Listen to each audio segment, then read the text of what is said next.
Today we're going to be doing container gardens. And I have kind of cheated and gotten a little bit ahead with putting soil in the buckets already. It's nice that it's kind of damp already, because when you go to plant your seeds, you don't have to worry about the soil being really, really dry. So all you're doing is tamping it down. If you're doing it with kids and you're trying to explain to them how hard they're pushing without making a brick, just tell them it's like when they fall down and they get an ow, or they've hurt themselves and they're just checking to see if they have any injuries, or, ooh, is that gonna hurt? That's how hard you wanna push it. So you have your soil, it's lightly tamped down, and in this one, this is going to be the one that is gonna have the tomato in it. Now, it's too early to have the tomatoes out. It's just too cold, you guys. If you rush it, they're not gonna be happy. They're not gonna do for you what you want them to do later in the season. So just hold your horses on this little guy. Keep it in the house where it's gonna be nice and warm and in really good bright light. And we will show you later how to do this. But for now, I know I'm gonna plan on having it in the middle of my pot. So I'm just gonna use that there so I don't forget. And I have some radish seeds and I have some lettuce seeds. So that's what I'm gonna grow in here. The lettuce is gonna come up. It'll be ready to eat in about 3 weeks. The radishes, they'll be up and ready to scarf down to your delight in 25 to 30 days. Radishes are really good because you can eat them in the spring. You can replant them in the summer. And I'm just gonna make a circle with my finger, just a little bit of a groove. And then I'm gonna sprinkle the radish seeds in there. This is not rocket science, you guys. If you wanna be really precise, go ahead. If your radishes happen to be a little too close to each other, gee, you're just gonna have to pull one while it's still a baby and nibble on it. No harm, no foul. And you do have lots of radish seeds in here. So if you like, 2 weeks after these guys have been in the ground and they're growing up, you could actually make another circle and start your next one. So when these guys are all finished, the second batch is just about ready to come up. And here I have the lettuce seeds. Both of these usually get planted about 1/4 inch to 1 millimeter in depth. Or with the lettuce seeds, a lot of people just like to sprinkle them on the ground or on the top of the soil and then just scratch them in. I will try to be a little bit more concise. And again, if you have too many lettuce seeds sprouting up, you can thin them, which simply means you are going to cut them off. Try not to pull them out, because if you've got a bunch of plants growing down there with their roots, a lot of them are going to be tangled up. And if you yank them out, you might damage the roots on the lettuce head that you want to keep. But if you snip it off at ground level, you're fine. And once your lettuce starts to grow, you can harvest the outside leaves, or you can do the cut and come again. And with cut and come again, that means you take the one little plant, you cut it off about 1 inch above the soil level, and it should grow again. A lot of them will do that about 2 or 3 times. And then I'm just gonna gently cover up my seeds, put them to bed, getting rid of any air pockets. And then I'll take my tomato inside. I can water this in gently so I don't disturb them all and have them float all over the place. And the first pot's done. And within a month, you're gonna be eating your own radishes and lettuce, and your tomato will just be going in.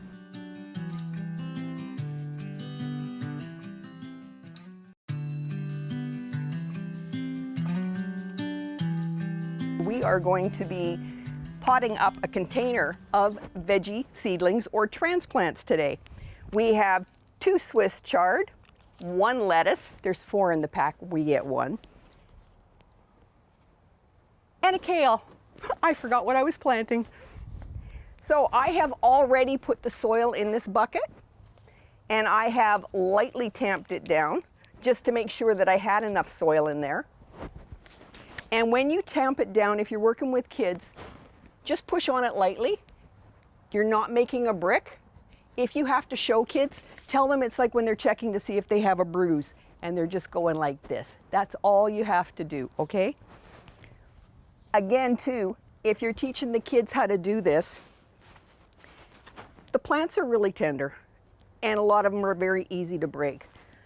So what I teach kids is when you're transplanting them, what you want to do is take your package, your little plastic pot, and just squeeze it gently.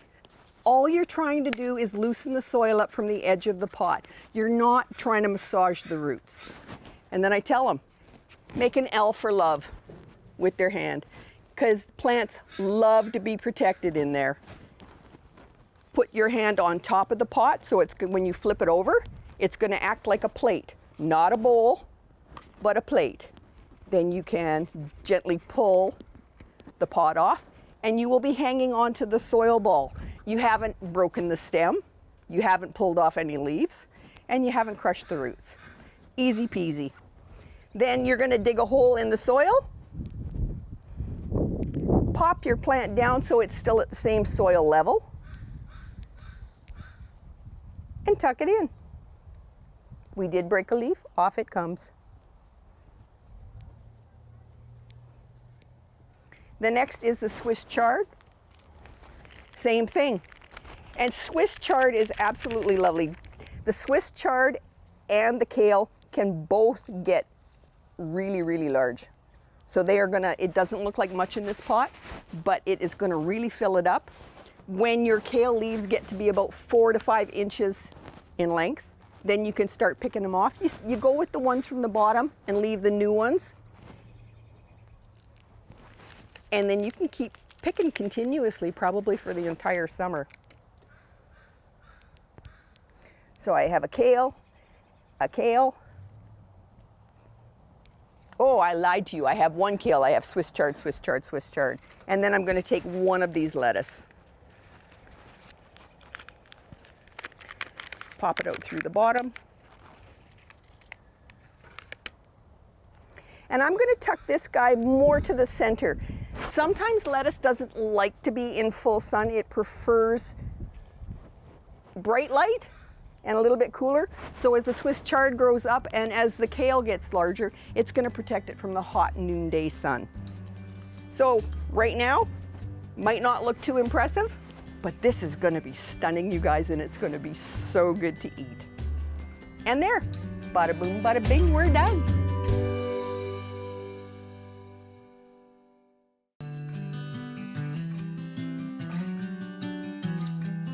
Hi, I'm Candace and I'm with Grow Local today, and if you picked up one of the in-ground packages that we have on offer, these are some of the things that you might get. This is how you might plan out your garden. This is mine. I'm going to show you a few things and how I've got mine sorted, sort of, but it might change, it might not. But for starters, I already have garlic that I planted in October. It's coming up beautifully, I think, and it's probably going to be ready to eat and harvest in July. I've put some alyssum in here. That is a lovely little plant. It attracts beneficial insects. They come for the nectar and then they go off looking for protein like aphids. So they're delightful to have in your garden. We have carrot seeds. Now I know that they have a bunch of different carrot seeds that you could be getting, and you might get purple ones, you might get white ones, you might get orange ones. These ones happen to be yellow. And for these, I'm going to start them at this end of the bed, just because I can. And I've got some bigger things I'm going to talk about later on the other end. But I get good sun in here, and it typically comes over this way. I get a little bit of shade, but for the most part, I'm going to get 8 to 12 hours of sun on this bed. So I always call this one my hot one. And I'm going to take my little seeds, because carrot seeds you can start really early and you can plant them really late. You can usually start planting these early March and stop planting them maybe the middle of September. They have the added bonus of being able to overwinter if it's not too damp. The colder it gets, the sweeter that your carrots will get. The starch in them turns to sugar. So if you have a hard time getting your kids to eat carrots, let them get cold on the ground. You might be quite pleasantly surprised. The other thing that you can do with carrots in this row, if you're trying to separate it up, is put in some radish seeds. The radishes are going to come up within a month, and by the time they're ready, your little carrot seeds are just going to be starting to sprout. These guys do take a long time to come up. Don't think you've done anything wrong. Don't panic. One of the things you're going to want to make sure is that the soil's not really high in nitrogen. That's the one for the good green leafy growth. And if it's too rich, you get these fantastic looking green tops all over the place and these little threads for carrots.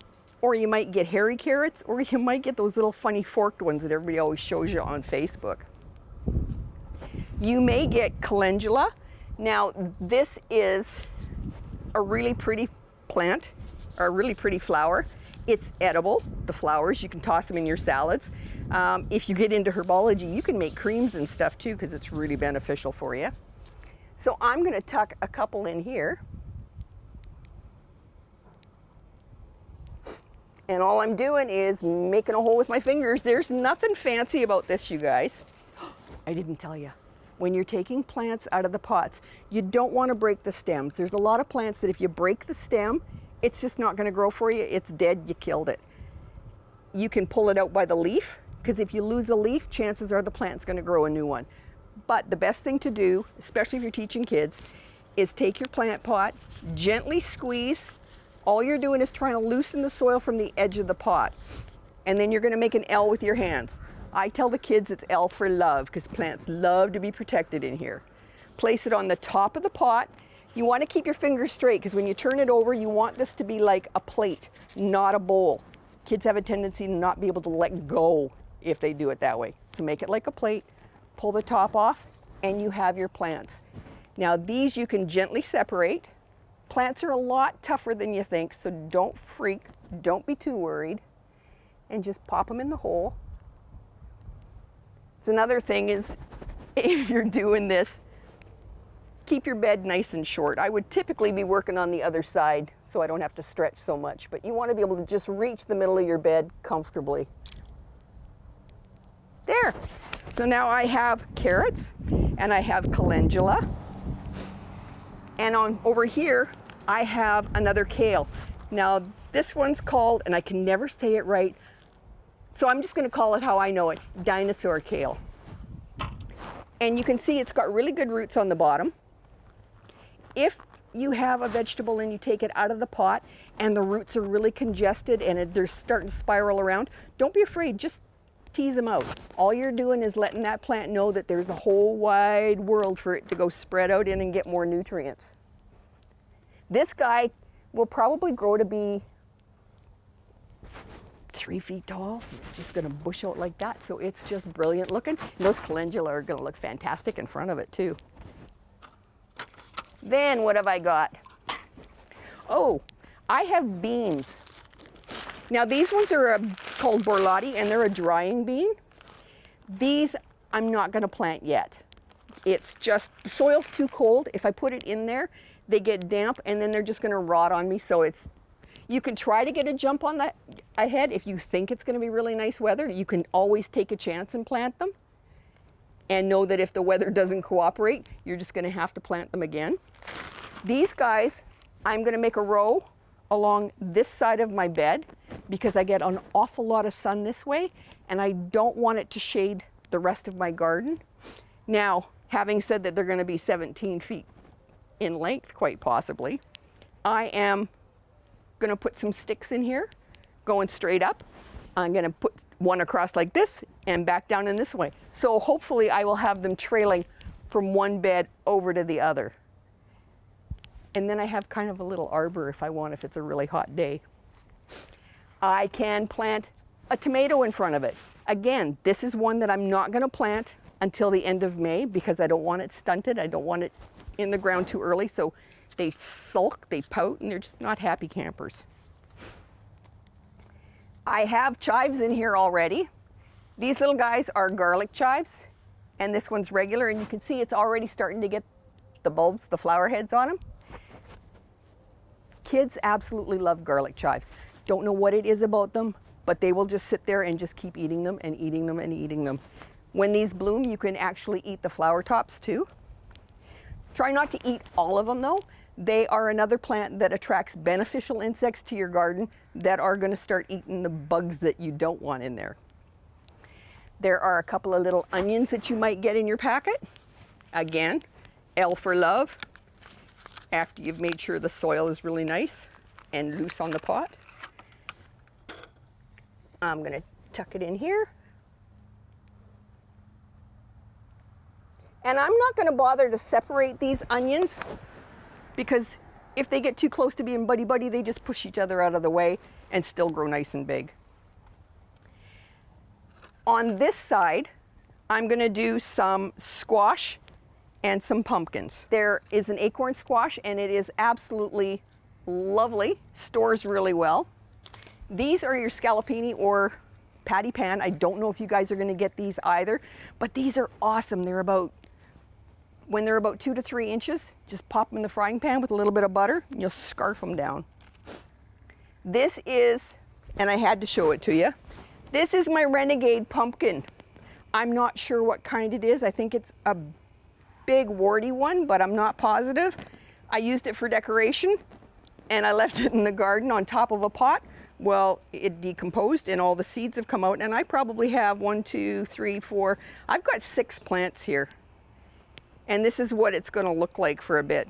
But I can take these, you can still see the old pumpkin squash, pumpkin seed shell. And if I put this one in here, I know this guy is going to need a lot of room. So he's going to grow up, and if he's anything like last year, he's going to be about 4 feet wide and anywhere up to 10 feet long. So he's going to grow out this way. My husband won't have to mow so much. And life will be good. So I think that's probably it. I know that there are other plants that you might be getting. You might get a borage. And that's a lovely flowering plant too. It tastes like cucumbers and attracts all sorts of insects. If you look over here, I actually have a Renegade potato coming up. And I'm thinking that must be from the compost. I've got these all in. I think I'm done for today. I'm just going to give it a squirt with water after you guys leave. And then we're good to go. So thank you for joining me.